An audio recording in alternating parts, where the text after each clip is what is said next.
Hello నేను CS రావు.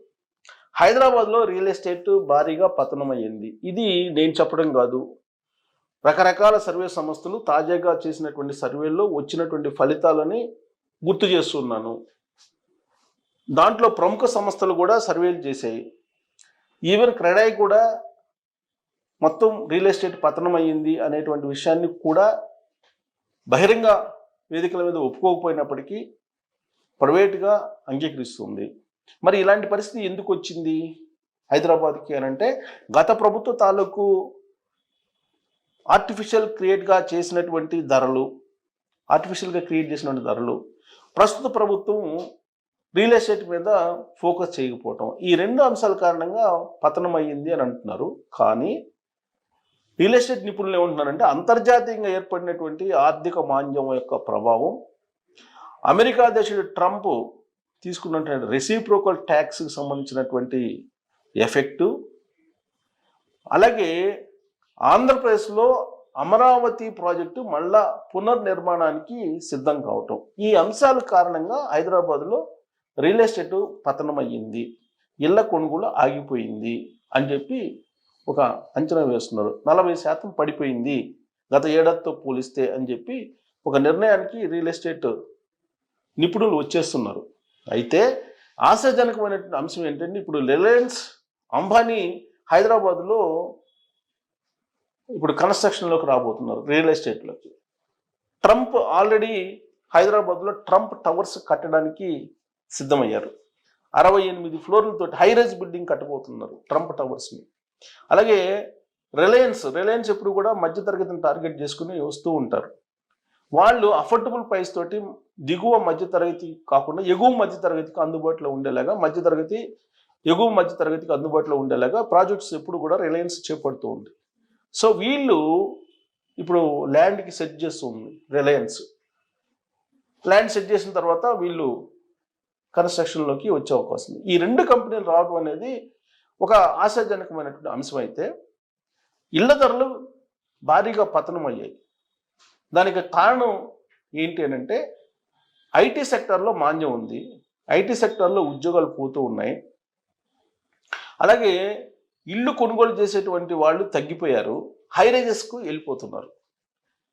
High-rise buildings వైపు ఈ టాప్ ఎండ్లో ఉండేటువంటి వాళ్ళు అంటే ధనికులు, కుబేర్లు, వాళ్ళు హైరైజెస్ వాతావరణానికి వెళ్ళిపోతున్నారు. మనం చూసాం, ఫస్ట్ హౌసెస్ తర్వాత అపార్ట్మెంట్స్ తర్వాత గేటెడ్ కమ్యూనిటీస్ తర్వాత విల్లాస్ తర్వాత ఇప్పుడు హైరైజ్ బిల్డింగ్స్కి వచ్చేసారు.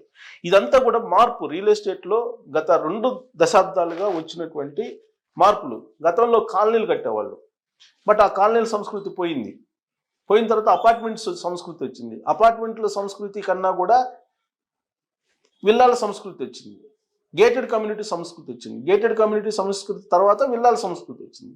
సో ఇవన్నీ కూడా ఇప్పుడు హైరైజెస్కి వచ్చింది. హైరైజెస్ బిల్డింగ్లో ఉండటం అనేది దాన్ని ఒక డిగ్నిటీగా ఫీల్ అవుతున్నారు హై ఎండ్ పీపుల్ అంటే కుబేర్లు. సో ఇప్పుడు అందుకే హైరైజెస్ కన్స్ట్రక్షన్కి బిల్డర్స్ మొగ్గు చూపుతూ ఉన్నారు. దాంట్లో భాగంగానే రిలయన్స్, అలాగే ట్రంప్ టవర్స్ ఇలాంటివన్నీ వచ్చి ఆల్రెడీ హైదరాబాద్లో హైరైజ్ బిల్డింగ్స్ కట్టేవాళ్ళు వచ్చారు. ఈ హైరైజెస్ కన్స్ట్రక్షన్స్ మీద ఇప్పుడున్నటువంటి తెలంగాణ ముఖ్యమంత్రి రేవంత్ రెడ్డి గారు చాలా అభ్యంతరాలు చెప్తూ ఉన్నారు. గత ప్రభుత్వం భారీగా ముడుపులు తీసుకొని ఈ హైరైజెస్ కన్స్ట్రక్షన్స్కి అనుమతి ఇచ్చారు అనేది ఆయన చేస్తున్నటువంటి ఆరోపణ. అయితే హైరైజెస్ బిల్డింగ్స్కి అనుమతి ఇచ్చినటువంటి గత ప్రభుత్వం దానికి తగినటువంటి విధంగా డ్రైనేజ్ వ్యవస్థను డెవలప్ చేయలేదు, అందుకే వర్షాలు వచ్చినప్పుడు హైదరాబాద్ మునిగిపోతుంది అనేటువంటి అభిప్రాయాన్ని రేవంత్ రెడ్డి గారు వ్యక్తం చేస్తున్నారు తరచు. అందుకే ఇప్పుడు హైదరాబాద్ తర్వాత సికింద్రాబాద్, ఇప్పుడు సైబరాబాద్, నెక్స్ట్ ఇంకొక సిటీని నిర్మించాలని చెప్పి 430 ఎకరాలని సేకరిస్తుంది తెలంగాణ ప్రభుత్వం అని చెప్పి తెలుస్తుంది లేటెస్ట్గా ఇవాళ న్యూస్. సో కాబట్టి ఫ్యూచర్ సిటీ అంటున్నారు. ఆ ఫ్యూచర్ సిటీకి దాదాపు ఫ్యూచర్ సిటీ కన్నా కూడా సైబర్ సిటీని ఇంకో దాన్ని నిర్మించాలని చెప్పేసి ఆల్రెడీ ఇప్పుడు ఇటు సైడు మన పటాన్ చెరువు సైడ్ చూస్తున్నారు. కర్ణాటక అలాగే తెలంగాణ సరిహద్దుల్లో పటాన్ చెరువు వైపు చూస్తున్నారు అనేది తెలుస్తుంది. ఎందుకంటే సైబరాబాదులో హైయెస్ట్ కాస్ట్ అయిపోయింది. సైబరాబాద్ కన్నా కూడా ఇంకొక సిటీని నిర్మించాలి, టెక్నాలజీకి సంబంధించినటువంటి సిటీని. ఫ్యూచర్ సిటీ అనేదేమో వేరే చోట నిర్మించాలి. సో ఇలా ప్లాన్ చేస్తూ ఉన్నారు. దీనికి కారణం ఏంటంటే హైరైజెస్ బిల్డింగ్స్ వస్తూ ఉన్నాయి. ఈ హైరైజెస్ బిల్డింగ్స్ అన్నీ కూడా అబో బాగా హై ఎండ్లో ఉండేటువంటి వాళ్ళు ఎక్కువ లైక్ చేస్తున్నారు. అందుకే విస్తరించడానికి ఎక్కువగా అవకాశం ఉంది కాబట్టి హైదరాబాద్ ఒకే చోట కాన్సన్ట్రేషన్ చేస్తే కనుక డ్రైనేజ్ ప్రాబ్లం వస్తుంది, ట్రాఫిక్ ప్రాబ్లం వస్తుంది. ఇవన్నీ కూడా సైంటిఫిక్గా రేవంత్ రెడ్డి గారు చెప్తున్నారు. ఎందుకంటే ఆయన రియల్ ఎస్టేట్లో బాగా అవగాహన ఉన్నటువంటి సీఎం. ఆయన రియల్ ఎస్టేట్లో ఆయన నిష్ణాతుడు, ఆయనకు అన్నీ తెలుసు.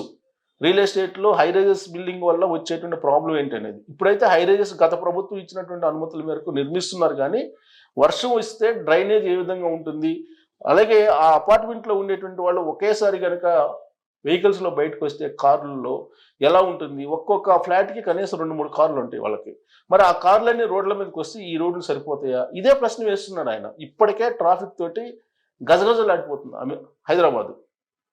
మరి ఈ హైరైజెస్ అన్నీ అయిపోయి వాళ్ళు కనుక నివాసం ఉంటే అప్పుడు పరిస్థితి ఏంటి అనే దాని మీద క్వశ్చన్ వేసుకుంటే కనుక అసలు ట్రాఫిక్ సమస్య తీరనటువంటి సమస్యగా హైదరాబాద్కి మిగిలిపోతుంది. డ్రైనేజ్ సమస్య కూడా అంతే. వర్షం పడితే కార్లు వెళ్ళిపోతాయి కొట్టుకొని. సో ఇలాంటి పరిస్థితి నుంచి బయట పడేయటానికి సిటీని ఆయన మరొక సిటీని పశ్చిమ భాగంలో, ఇంకొక సిటీనేమో ఆగ్నేయ భాగంలో ఫ్యూచర్ సిటీ నిర్మించడానికి రేవంత్ రెడ్డి గారు సిద్ధమయ్యారు. అయితే విచిత్రమైన పరిణామం ఏంటంటే ఈ హైరైజెస్ బిల్డింగ్ని బుక్ చేసి సంస్కృతి ఇప్పుడే వస్తుంది, ఎంటర్ అయింది హైరైజెస్. దాన్ని హైరైజెస్లో ఫ్లాట్స్ని బుక్ చేసుకున్నటువంటి వాళ్ళు ఎస్ఎఫ్టీ దాదాపుగా 15,000 నుంచి 20,000 వరకు పే చేయాల్సి వస్తుంది. అంటే దాదాపు ఒక ఫ్లాట్ వచ్చి 10 కోట్లు.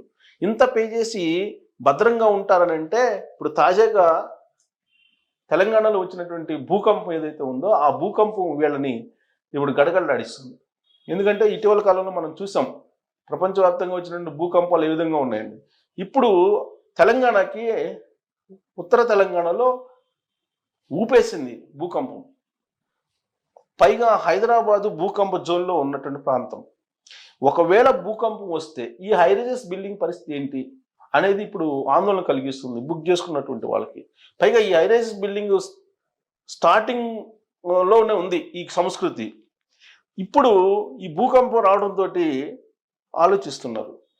బట్ భూకంపాలు వచ్చినా ఏ వచ్చినా కొనేవాళ్ళు కొంటారు, అది వేరే విషయం. బట్ ఒకటి మాత్రం సెకండ్ థాట్ వస్తుంది, భూకంపాలు ఇప్పుడు వస్తున్నాయి కాబట్టి. ఆల్రెడీ తెలంగాణలో మనం చూసాం, ఎప్పుడు సోమవారం రాత్రి భూకంపం వచ్చింది. ఆ భూకంపం తాకిడికి బిల్డింగ్లు కదిలాయి. మరి అది కనుక తీవ్ర స్థాయిలో వస్తే హైరైజెస్ బిల్డింగ్ పరిస్థితి ఏంటి అని క్వశ్చన్ వేసుకుంటే ఎవరు వాటి జోలికి వెళ్ళరు. కాకపోతే ఆ సంస్కృతి పెరిగిపోతుంది కాబట్టి హై ఎండ్ పీపుల్ వెళ్ళిపోతున్నారట. దాని కారణంగా ఈ మిడిల్ క్లాస్ కొనుగోలు చేసేటువంటి వాళ్ళ అపార్ట్మెంట్స్ ధరలు తగ్గిపోతున్నాయి. సో ఇది రియల్ ఎస్టేట్లో ఉండేటువంటి యాక్చువల్ సిచ్యువేషను. కారణం ఏదైనప్పటికీ కూడా రియల్ ఎస్టేట్ మాత్రం దారుణంగా పడిపోయింది. ఇప్పటికిప్పుడు లేసేటువంటి పరిస్థితి హైదరాబాద్లో లేదు అని చెప్పి నిపుణులు అంటున్నారు. మరి హై రైజెస్కి ఉన్నటువంటి డిమాండ్ మామూలు ఫ్లాట్లకి, గేటెడ్ కమ్యూనిటీలో ఉండేటువంటి వాటికి, లేదంటే సాధారణంగా ఇల్లు నిర్మించేటువంటి మామూలు బిల్డర్లకు సంబంధించినటువంటి వ్యాపారాలు మొత్తం ఆల్మోస్ట్ చతికిలు పడ్డాయి. దానికి కారణం హైరైజ్ సంస్కృతి రావటమేనా? మళ్ళీ హైదరాబాద్ పుంజుకునే అవకాశం ఉందా? రిలయన్స్